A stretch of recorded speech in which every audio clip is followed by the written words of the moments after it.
I've got the first parts in that'll help me take a step toward making this thing an actual hyper race. So let's take a look at what's in here. If you've been following this TPR build, you're already aware that this came from scootertuning.ca. And again, I want to say thanks to them because they provide me a little bit of a discount in exchange for mentioning them in the videos. And while they don't give me talking points, I do want to mention, if you're in the US and considering using these guys, if you order $200 or more in parts, you get free 2-day shipping. So even being in Canada, you can get your parts fast. And actually, even if you don't make the $200 mark, it's not too bad, the shipping prices to get it here quick. Anyway, on to the unboxing, so to speak. We've got a few scootertuning.ca stickers in there and a keychain. This is not so much related to turning anything into a hyper race. I was obviously already using the Malossi Overrange CVT, but I go through a belt. Basically every time I take a really long ride, I end up going through a belt, wearing it down quite a bit. So I've got two Malossi 611-1108 belts here while I was ordering. These are the rubber grommets, or they call them bumpers, for the water pump drive. Needed some spares there. Again, not really related. I just picked up some shims for 13 and 16 millimeter crankshafts for the variator because they seem to come in handy for all sorts of things, as you've probably seen in some of the other videos.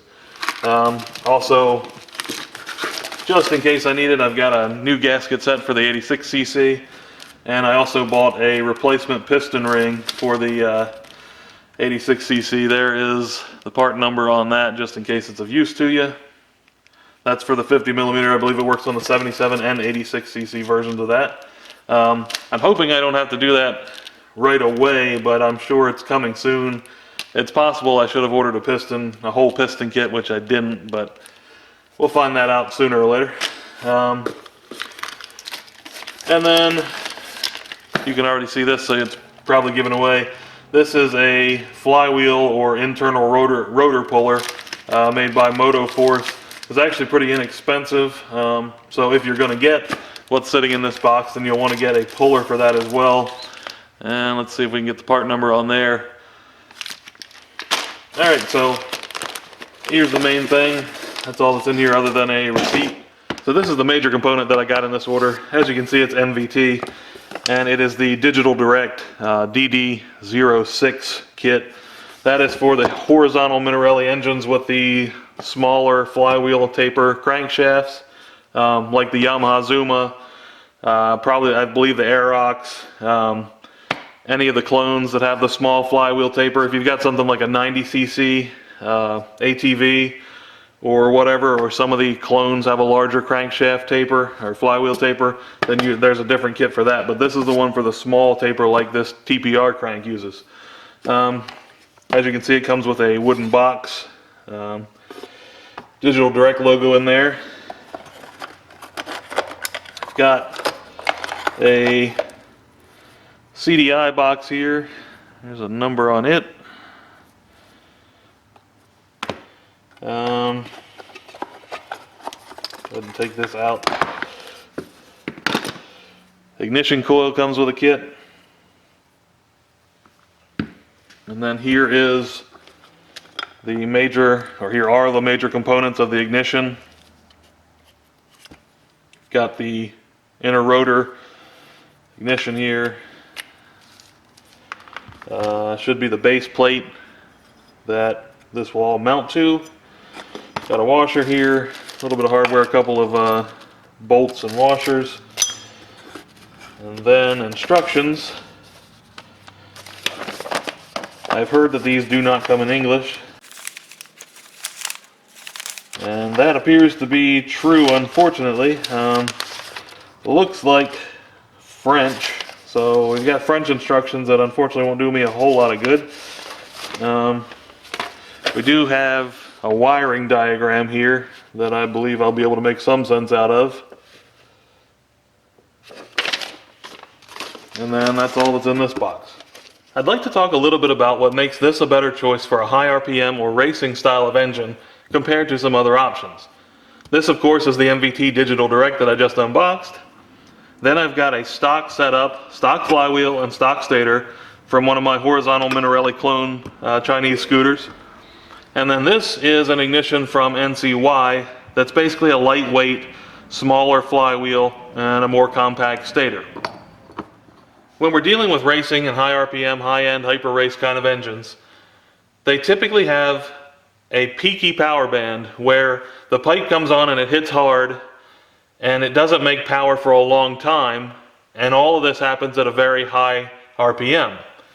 So with a stock scooter, stock cylinder, stock porting, stock pipe, they're not too bad at making some horsepower and torque at lower RPM. Like, you know, maybe they start pulling pretty well even at 5,000 RPM or something. But when you start dealing with this stuff, all of your power is being made at a very high RPM. So maybe your power band starts at, say, 10,000 RPM, your pipe's coming on hard, hitting hard, and below that, you're not making a whole lot of horsepower or torque. So what we want to do is try to bypass the area between where the engine's idling and where we get to our peak power when we go wide open throttle if we want good acceleration. So again, what we're trying to do is basically when we hit the throttle, we'd like to see the RPM jump right up to our peak power, and then it can take off hard because it can use all the power that the engine's making. Part of that comes from tuning the carburetor and CVT, because if your carb's bogging or something like that, you've got a lot of hesitation. That's not very good. That's going to cause a lot of slow throttle response. And it also comes from your CVT, because if you don't have your clutch, variator, all your springs right, then again, the CVT is going to kind of cause the engine to lag. So we've got to get part of that out of there with CVT and carb tuning. But a lot of it comes from the mass on the crankshaft, the mass attached to the crankshaft, the mass of the crankshaft itself, even things like the variator, and if you run an electric start system, the starter clutch and all that, any kind of mass that's tied directly to the crankshaft is going to slow down the throttle response to some degree.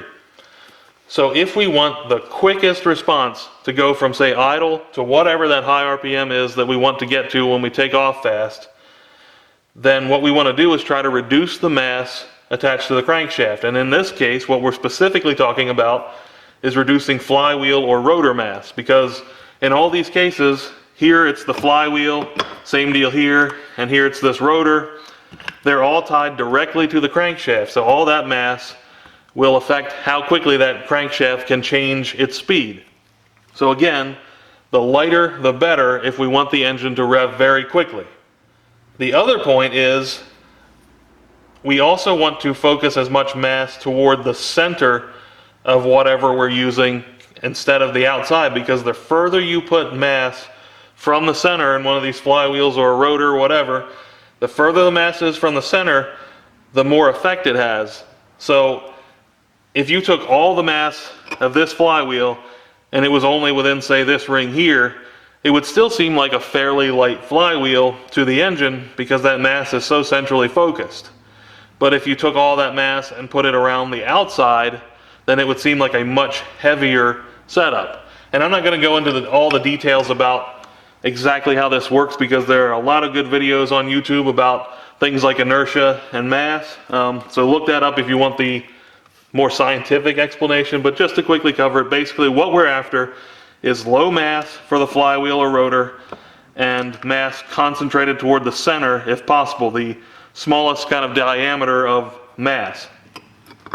With that in mind, both of these are what we would call external or outer rotor style of ignition systems. Because if we look at the flywheel, we've got magnets in here. You can't see them for the cover, but there are magnets under here, right around this outside edge. And they rotate around the coils of the stator, and that's how we generate electricity. But this is essentially a cup, and it sits over that, and all the magnets and such are rotating around the outside of these coils, the windings. Same deal if we look at the NCY. Again, there's magnets under here, and then they're rotating around the central windings. But when we look at the MVT unit, what we'll find Unfortunately, we can't see the coils in here, but this is where the coils are in the MVT unit. And then we've got the magnets attached here. All of this fits into the center of that. So inside the stator windings. So that's why this would be an inner rotor, because this fits inside. It rotates around inside of all the windings, inside of the stator. Whereas these rotate around, the magnets are going around the outside of the windings in this case. And what that does, if we look at these again, you can see that we do have a pretty thick center section here to interact with the crankshaft's taper. But most of the mass is right here on the outside, because we've got a very thick casing for the flywheel. And then we've got magnets under here and this kind of shell. But it's all focused near the outside diameter or the circumference of the flywheel. So as I told you before, what we'd like to do is focus the mass toward the inside, as close to the center as we can, if we want it to act as a light unit. But these are doing totally the opposite, and they're focusing their mass as far away from center, not as they can, but as far away from center as the flywheel is. All of it's toward the outside edge. So that's definitely not ideal. And again, if you look at this, same deal, all focused around the outside edge here. But then when you pick this up, it does actually have a larger diameter than this flywheel by just a little small margin there. But this is an aluminum plate here. It's very lightweight.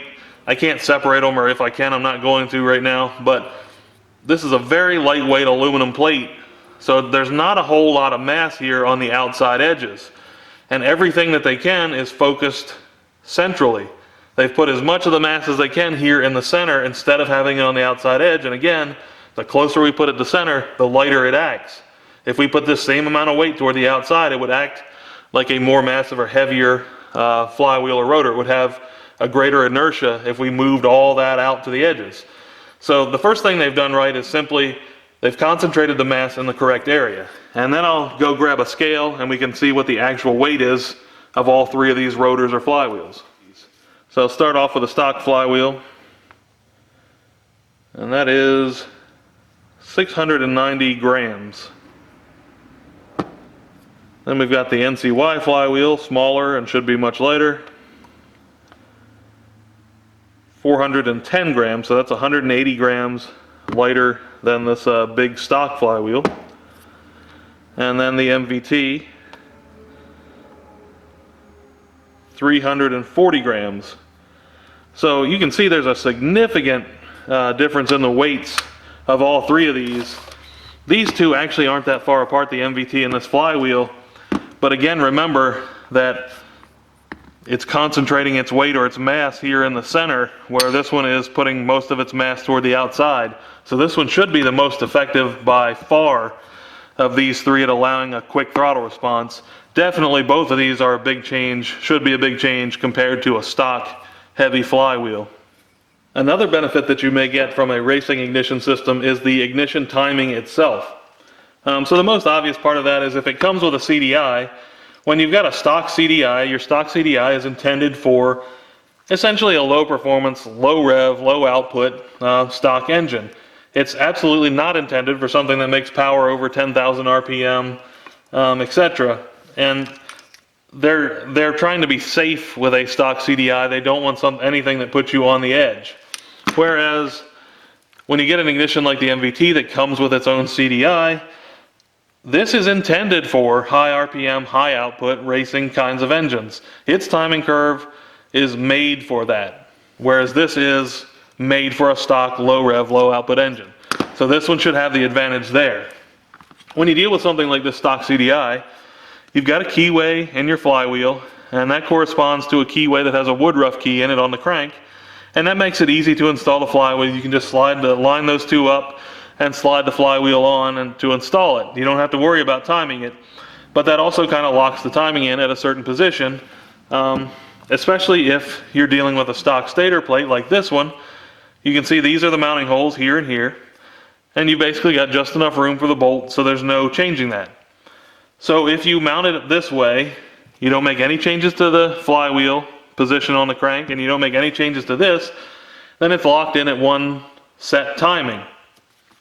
And the CDI can change the timing on its own, but your base timing is locked in. You can't change it.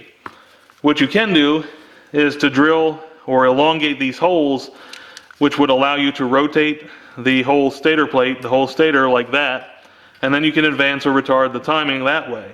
But in a stock configuration, the timing is kind of locked in wherever they want it. Same deal with this NCY setup, except as you can see, it actually comes with the plate with the hole, mounting holes elongated, and they've even got some little marks here to help you see exactly where you're placing it, and then you can rotate this to advance or retard the timing.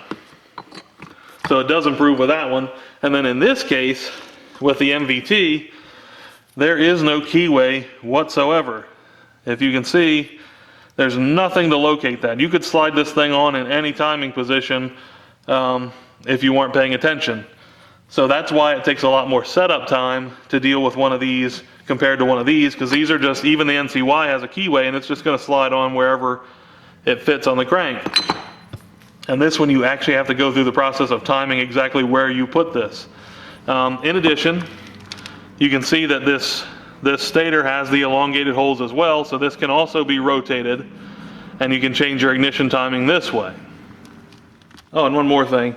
The MVT kit does include an ignition coil, so that way you can be certain that you've got a coil that's capable of operating at high RPM and providing the spark output that you need.